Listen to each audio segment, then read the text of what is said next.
All right, so that last scene, let me talk about that real quick. All the guys in the room, if I could get your attention back in the church. Probably the first time I ever started a message with that kind of scene leading up to it. I don't think I've ever done that before, but I'm pumped about it, super excited. They actually didn't let me come out on stage until there was about 20 seconds left in that, because that music just makes me want to dance. And I can't dance. I can't dance a lick, horrible at dancing. So they hold me back there and they're like, okay, now you can go out. But we are kicking off a brand new series today. And we're super excited about it. We got a bunch of things planned for the next few weeks as we talk about this topic of being ahead of the curve. My name's Jason. If I've never had the privilege of meeting you, I hang out after the service in a place called The Ramp. I would love it if you'd come and stop by. I'd just love to get to know you, maybe hear a bit of your story, find out how God brought you here to Red Rock. I'd love to find that out today. So if you have the time, stop by The Ramp. Plus, they have free snacks, which is super fun. Today, we're kicking off this brand new series. It's called Ahead of the Curve. And to help you kind of wrap your mind around the topic that we're talking about, I want to take you back in time, probably, a little over 20 years ago. And I'm really dating myself. I can't believe it's been that long. To orientation week of my first year of university, which translated into American English, that's like your freshman year of college, okay? So it's orientation week, the week before I start, and I get my paper that tells me all of the classes that are gonna happen for first semester. And I'm a phys ed major, so I got some cool stuff like aquatics. We're gonna be swimming a ton and doing some diving and things. And then I get down to this subject, this class called quantitative research. And I was like, that seems interesting. I wonder what that's going to be about. That seems like a lot of fun. And then I went to the first class, and I discovered it was actually the university's deceitful way of getting phys ed students to take this class called statistics, okay? So I actually discovered in one of my first weeks in the class this concept right here. Maybe you're familiar with this. And by some of the groans in the crowd, some people, too, took statistics. Anybody else take statistics in college? Yeah. So this is what's called a bell curve, okay? And I'm going to do something to kind of help us understand what a bell curve is, give you a really simple example of how you would use this in maybe some research or doing some surveys, that kind of thing. They tried to make it fun for us, and they were like, hey, if you got 10 people on a basketball team and you get them to take 10 free throws, and then they would try to explain it that way, I still didn't understand it, and I'm not sure I do today, but I'm going to try my best to help explain the bell curve to you, okay? So imagine if we went around the entire room and we got everybody's age, how old you are in years, okay? And we began to list them, and let's say we put the oldest age in the room up here at the top, and we put the youngest person in the room, their age, down the bottom. We might have some people, I'm judging by the crowd, and you shouldn't really do this, but maybe 60s up the top, 70s maybe. Down the bottom, some people maybe in preschool, like some 3 or 4-year-olds possibly. But let's just say, for the sake of the example, that the middle age, as we listed them, the middle age was 40. We would actually put this up top, and this is what they would call the median or the mean, okay? So it's the middle age. And then you have what's called standard deviations from the middle age. And let's, for the sake of this example, say that our standard deviation is going to be 10 years, okay? So one standard deviation to the right would be plus 10, would be 50 years old, okay? 2 would be 60, and let's go the other direction. Let's say 10 less, a minus deviation, one negative deviation would be 30. I had to do some quick math there. Did you see that? 20. And I don't want to go any further because then you'll realize, no, he really was a phys ed teacher. Okay, so this tells us that out of everyone in the room,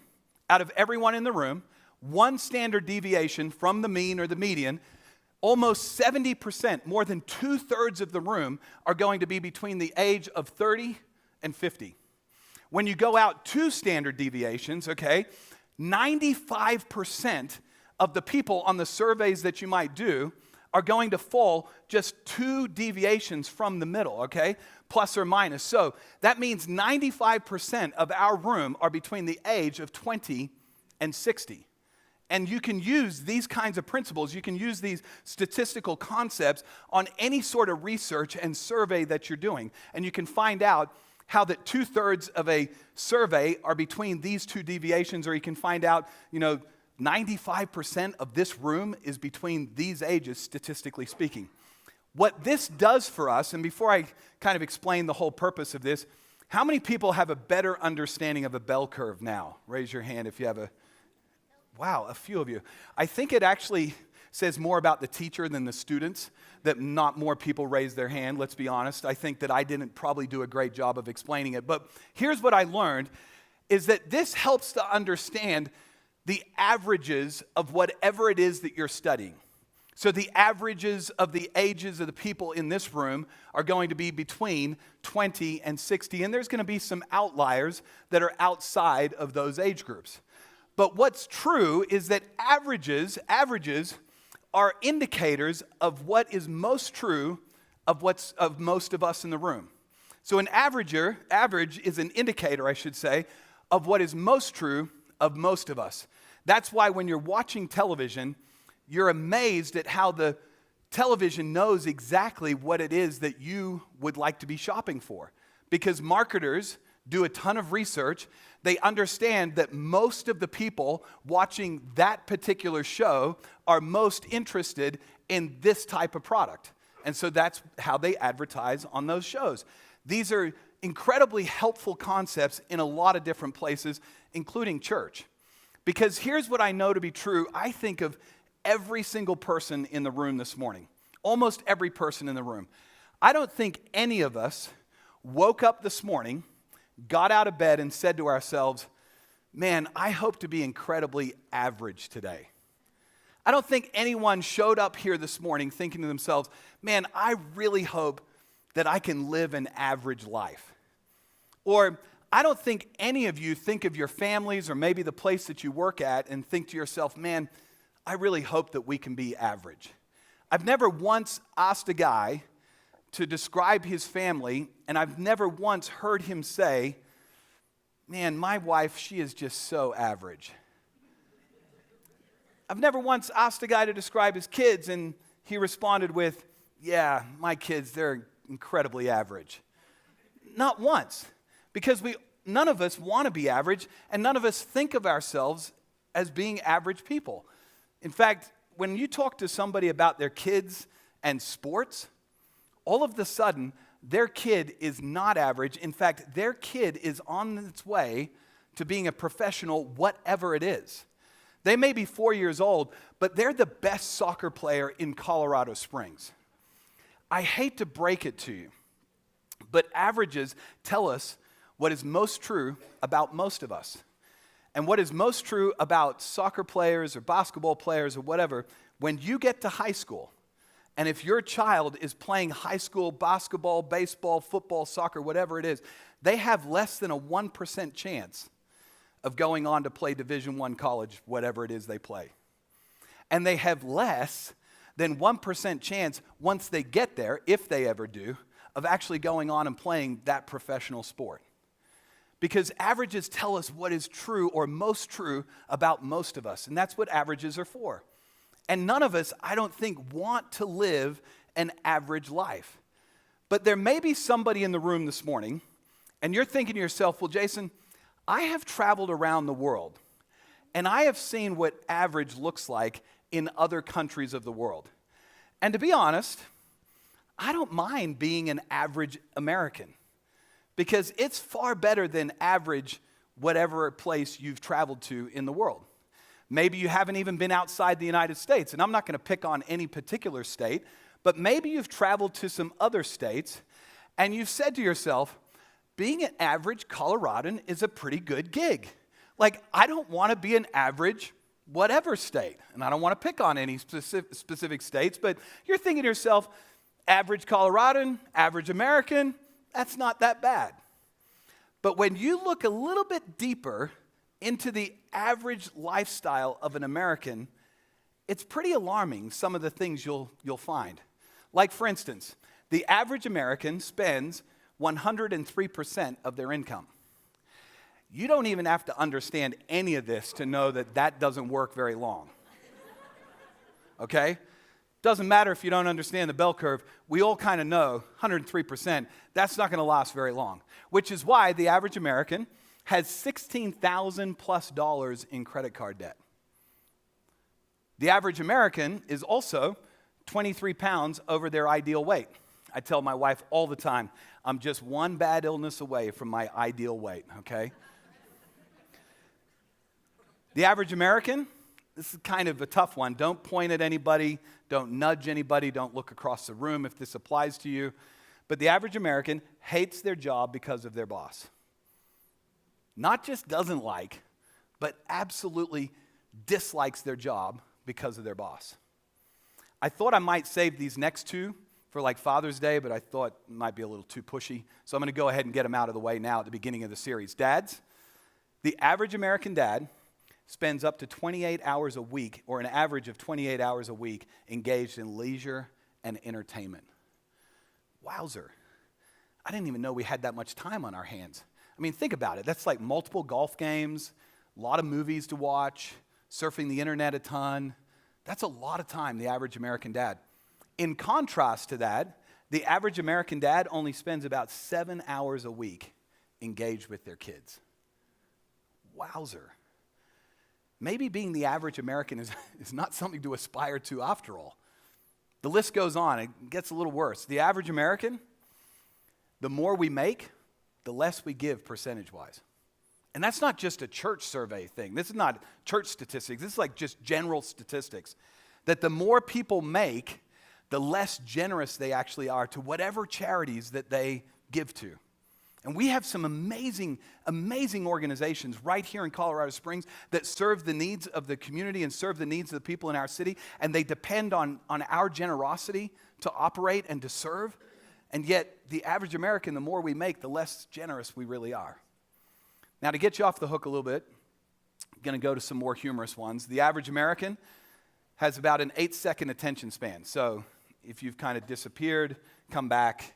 8 seconds is up, you can come back. We're actually slightly lower than the goldfish, who has a 9-second attention span, which is incredible. And then finally, I'm not sure this one's actually true. The average American still has a landline telephone in their house. Raise your hand if you still have a landline in your house. Okay, still a few of you. See, that's not average. You guys are outside the bell curve on that one. But here's the reality, and here's the incredible truth that I hope you don't miss today, especially if like church isn't a part of your normal deal. Maybe you're not sure about the Bible.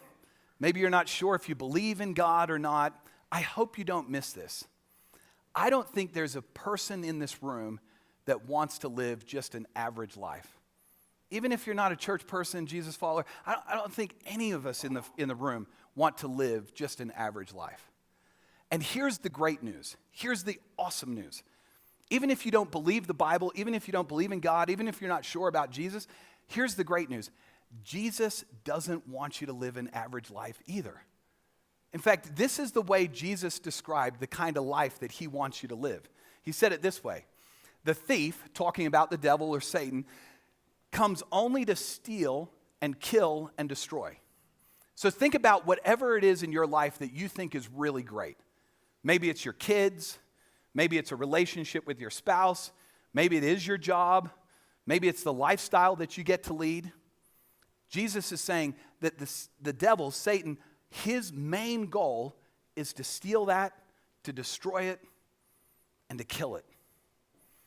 But in contrast, Jesus has come so that you may have life, and not just any ordinary sort of life.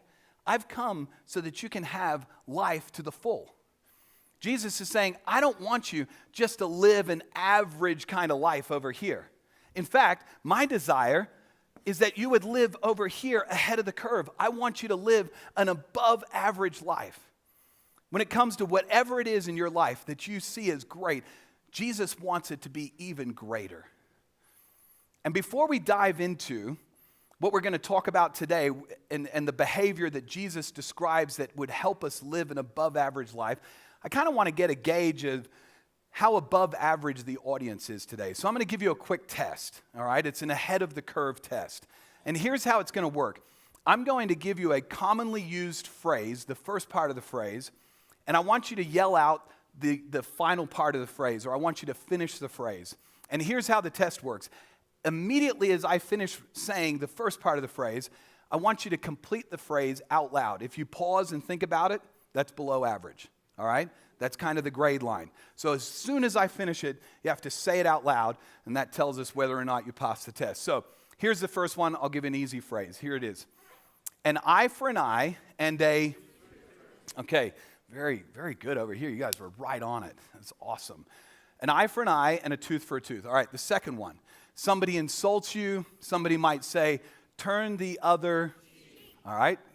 And then you're talking about somebody that maybe is uber generous, really great guy, great person or great lady. You would say that they would be the person he would give you the... You guys are awesome at this. And then the final one, okay? Somebody's asked you to do something. Maybe it's a little bit stretching, and somebody would say to you, you should go the extra.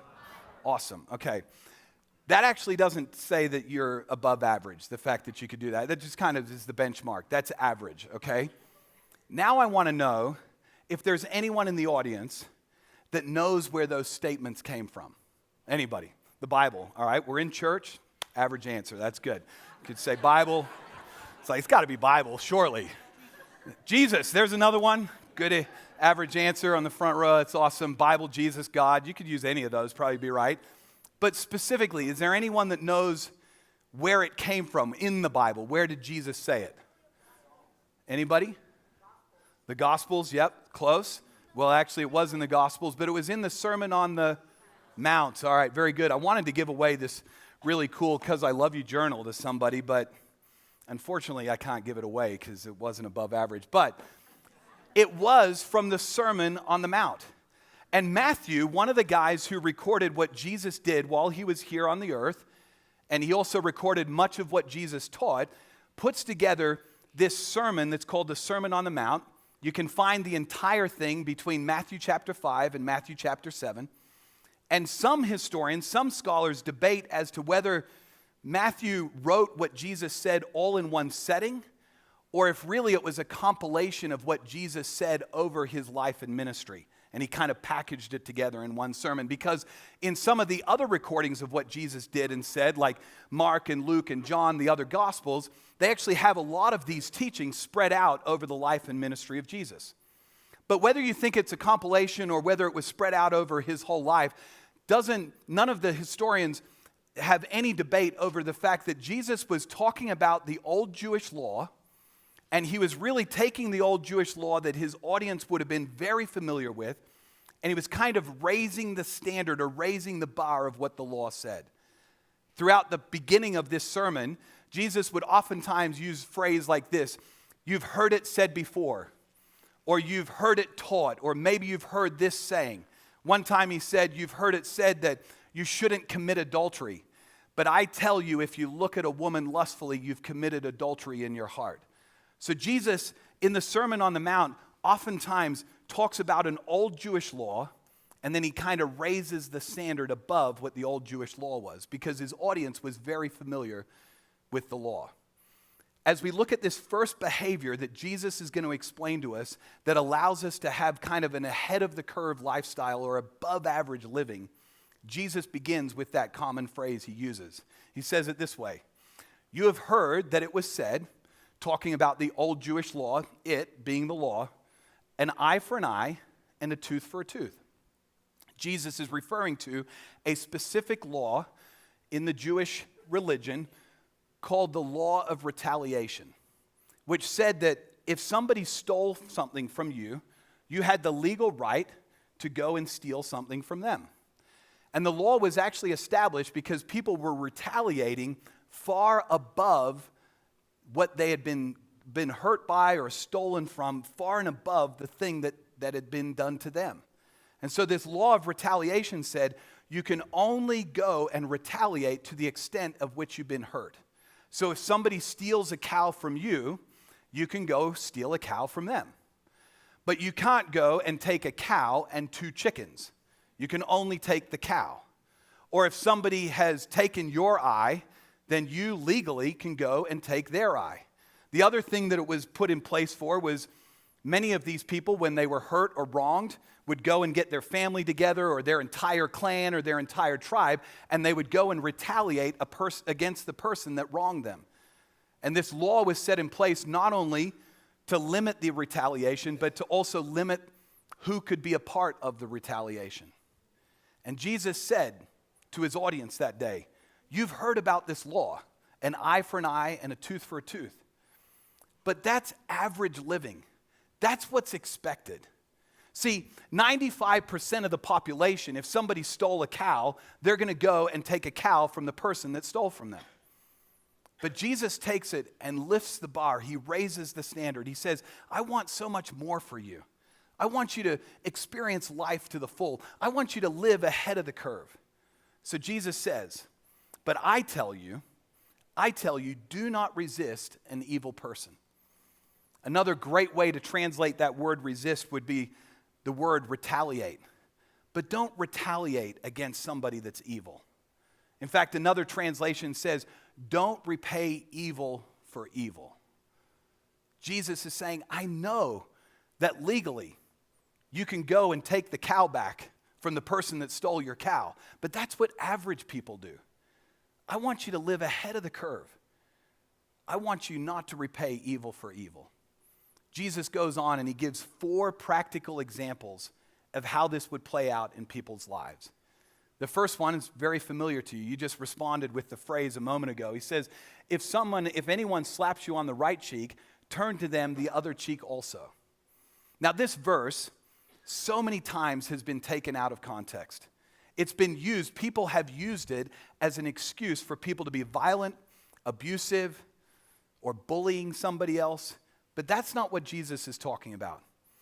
In fact, I'm going to ask Mr. Blanco, Rich, would you come up here real quick? I want to explain to you what Jesus was talking about. In the first century, just like today, 90% of the population were right-handed. Same is true today. The average, if you put it on a bell curve of how many people are right-handed versus left-handed, 90% of people are right-handed. And so if somebody was going to be violent and strike a person in the first century, they would punch them with their right hand because they're right-handed, which means they'd probably strike the person on their left cheek. Jesus is talking about something completely different, not violence. See, in the first century, the greatest form of insult in that day and age was for somebody to raise their hand and strike someone with the back of their hand. Not in a violent way, but just simply insulting them by striking them with the back of their hand. And so Jesus is saying, if someone insults you, not if somebody abuses you or is a bully to you, but if somebody insults you, I want you to turn the other cheek. Hey, would you thank Rich for his help this morning? Did a great job, Rich. That was above average participation. I don't know how you've been insulted in your life, but I've never had somebody hit me with the back of their hand. But maybe for you, it's somebody not telling the truth about you. Or maybe somebody insulted you on the internet by something that they wrote. Or maybe somebody insulted your business or the organization that you work for.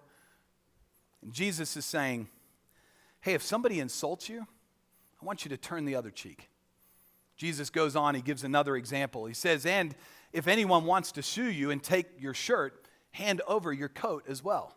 Jesus is referring to a specific law that was in place in the first century to protect the poor. See, wealthy people in the first century, much like today, would oftentimes take poorer people to court, and because of their wealth and the ability to get great lawyers and great legal counsel, they could sue somebody and they could take all of their possessions. And there was a law in place to protect the poor that allowed them to at least keep their coat. Because their coat was for protection, it was used as a blanket at night for them to keep warm. And so the law was in place to protect those that were poor. And Jesus is saying, if somebody wants to take advantage of you, if somebody wants to steal from you, if somebody wants to exploit you, don't just give them your shirt. Give him your coat as well. And I'm sure Jesus' audience was thinking, whoa, Jesus, these laws were put in place to protect the poor. How are they going to be able to protect themselves? Jesus is saying, average living looks like this. I want you to live an above average and ahead of the curve kind of life. Jesus gives another example. He says, if anyone forces you to go 1 mile, go with them 2 miles. What Jesus was referring to was another law in the first century that Jewish people had to abide by when a Roman soldier would come and force and require them to carry their pack and their gear for a mile. They had to submit to the Roman soldier.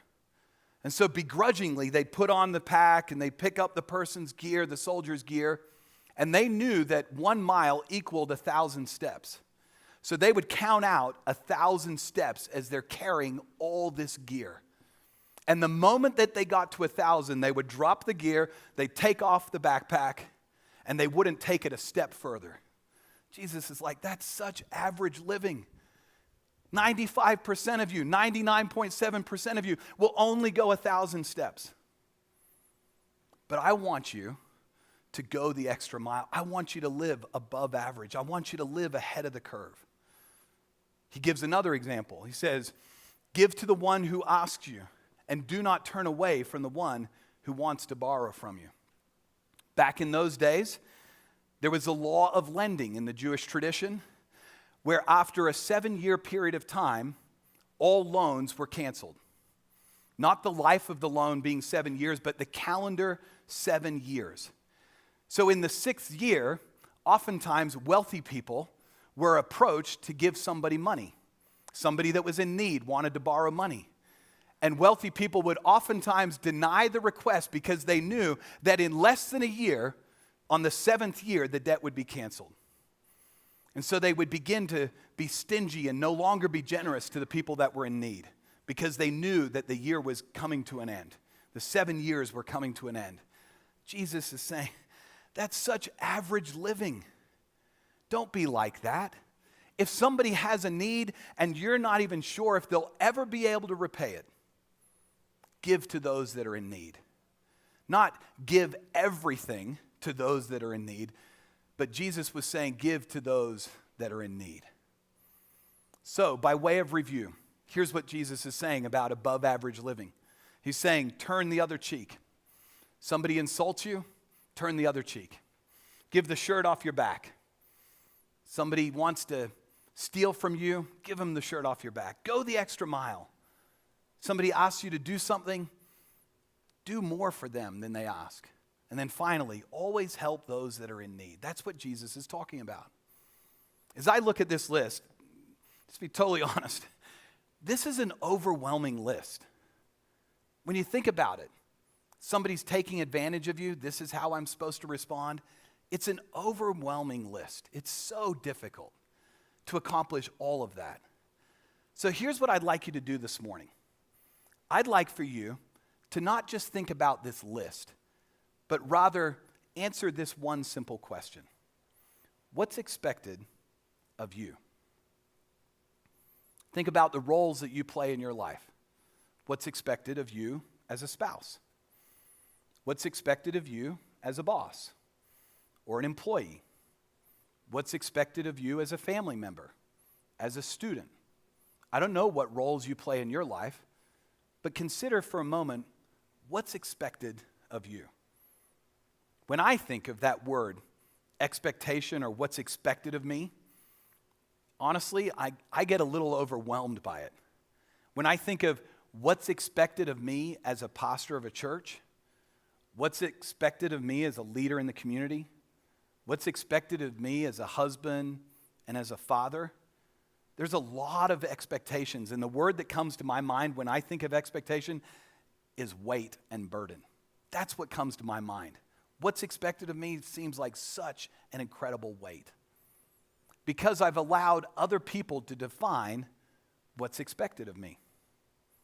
But what if I no longer allowed others to define what's expected and began to let Jesus define what was expected? It might look something like this. You don't have to meet people's expectations, Jason. You get to exceed their expectations. You don't have to meet their expectations, what they define. You get the ability, you get the opportunity to exceed people's expectations. So maybe you're a wife, and what's expected of you is that 95% of ladies, probably this afternoon, are going to complain about their husband sitting on the couch and watching golf all afternoon. Maybe that's what's expected. But what if you exceeded your husband's expectations and you decided, I'm actually going to sit down next to him and watch the golf on television with him? Now, be careful. Don't ask too many questions. That's super annoying if you don't understand the game. You keep asking questions. But what if you just exceeded their expectations? Guys, what if this summer your family's going to go on vacation? What if you decided, instead of taking your cell phone and your laptop with you, what if you decided not only are you not going to take them on vacation with you, but you're going to leave them at the house and not even check in with it? See, what's expected is that we would check in maybe 2 or 3 times a day on our phone or our laptop, maybe 2 or 3 times an hour for some of us. Maybe that's what 95% of us would do. But you have the opportunity to exceed expectations. Students, it's summertime. What if, instead of getting up like around noon, or maybe shortly before then, what if you exceeded your parents' expectations? What if you said, hey, I'm going to get up at 10 o'clock in the morning, and instead of just watching something on TV all day or playing video games or whatever it is that you do to occupy your time during the summer, what if you decided that you went to your parents and said, hey, before I do what I want to do today, is there anything I could do around the house to help you out? First of all, your parents may have a heart attack, all right? So make sure you have your phone close by. You can call 911, get help, all that kind of thing. But think about it. What's expected of you? And what if you exceeded their expectation? Here's what I've discovered to be true. When we act in above average ways, people respond in above average ways. When I act in a way that's above average with my wife, it's amazing. She responds in above average ways. When I act in above average ways with my children and invest time in them, spend extra time than normal with them, it's amazing the way that they respond in above average ways. See, what Jesus was talking about, you could summarize what he was talking about, and what he was describing is conflict in relationships. And all of us have experienced some sort of conflict in a relationship. Some of you here this morning, you've been hurt before. Somebody's hurt you in a relationship. Some of you feel like someone stole something from you. Maybe your reputation, or maybe they actually stole money or something physically they stole from you. Some of you feel like you've been exploited. Maybe it was by somebody in authority that asked you to do something, took advantage of you. You feel like you've been exploited. For many of us, we feel like we've been burned in relationships because the same thing has happened over and over and over again. Here's what Jesus is inviting us to do. Not to respond in an average way, but to live ahead of the curve. You've been hurt? He says, turn the other cheek. You've been stolen from? Be generous to that person. Had somebody that's exploited you? Go the extra mile. Feel like you've been burned because the same person asks over and over and over and over again, and they never will repay you. They'll never have the opportunity to make it right. You feel burned by that relationship? Jesus is saying, help them out again. When it comes to relationships, Jesus doesn't want us to live in the average section of the bell curve. He wants us to live above average. We get the opportunity, we get the chance to not just meet people's expectations, but to exceed their expectations. As I think about this principle, though, man, I get overwhelmed because I know on my own, I have no chance of being able to do this. No chance. Here's what I'm convinced of, that without Jesus, this is impossible. Without Jesus, it's impossible to do this. Which may be one of the greatest reasons why you might consider following Jesus. Because here's what Jesus did. When we burned him, when we wanted nothing to do with him, when our relationship with God was broken, Jesus went the extra mile.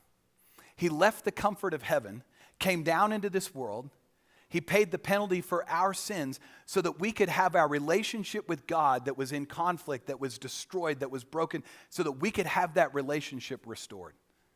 Jesus went the extra mile. He paved the road of the extra mile. Not only did he do that for us, but he modeled that for us so that we can now do it for other people. What I'm convinced of is not only the fact that without Jesus, this is impossible. I'm convinced of this, that with Jesus, I think it's all possible. On my own, no chance. But with him, it's possible to live ahead of the curve. As we wrap up our time, I want to read to you guys this morning just a few questions for you to think about. And as I read through this list, I want you just to pick one question that kind of stands out to you as something perhaps that you could leave today saying, I want to exceed expectations in that one area. As I read through this list, just pick out one thing that you could possibly walk away and exceed expectations in. What would exceeding the expectations of your spouse do for your marriage? Think about it. If you exceeded the expectations of your spouse, what could that potentially do for your marriage? What about exceeding the expectations of your children? What could that do for their future and your relationship with them? What about students exceeding the expectations of your parents? What would that do for your family's dynamics in your home? What about exceeding the expectation of your boss? Like you're able to leave because you got all your work done a little bit early and you walk into their office and say, hey, I got an extra hour on my hands. Is there anything that's on your plate that I could put on my plate? What would that do for your career? What about your neighbor? Exceeding the expectations of your neighbor. What could that do for your neighborhood? And then finally, this is probably the toughest one. What would exceeding the expectations of the person who offended you do not only for that relationship, but do for you personally? How could that potentially change your heart? See, average people, when somebody's hurt them, they become distant, disengaged, they cut people off. That's what average people do. And you may even think, well, I have the right to do that. I'm just trying to protect myself. But Jesus would say, I want so much more for you than average. And so I want to invite you, Jesus would say, I want to invite you into this simple concept. You don't have to meet people's expectations. You get to exceed their expectations. Let me pray for us. Father, this morning, we're so grateful that you preserved this message that you gave to a bunch of people on the side of a mountain. God, thank you for allowing us the privilege to have access to these words. And God, I recognize this morning that what we've talked about is not easy. In fact, on our own, it's impossible. And so God, I pray for that person that's considering following you. God, I pray that they would follow you, knowing that you want something great for their life. Not just an average life, but something that's above average. God, I pray for those of us that are followers of you, that we would lean into our relationship with you so that we might be able to lead a life that's ahead of the curve, that's above average. And I pray this in Jesus' precious name. Amen. Thank you so much for watching one of our past messages. If at any time during this message you decided to place your faith in Jesus, we're so excited for you. We would love to help celebrate with you and also help you take a next step. You can click the Next Steps button below to connect about baptism, community groups, or beginning your faith journey. If you'd like to support what God is doing in and through the city of Colorado Springs, you can click the link below or text the word GIVE to 719-888-3880. You can also give through our mobile app. And if God has used Red Rock Church to work in your life, we'd love to hear from you. If you want to share your story, the easiest way to do that is to click the Share a Story button below or just email us at info@redrockchurch.org.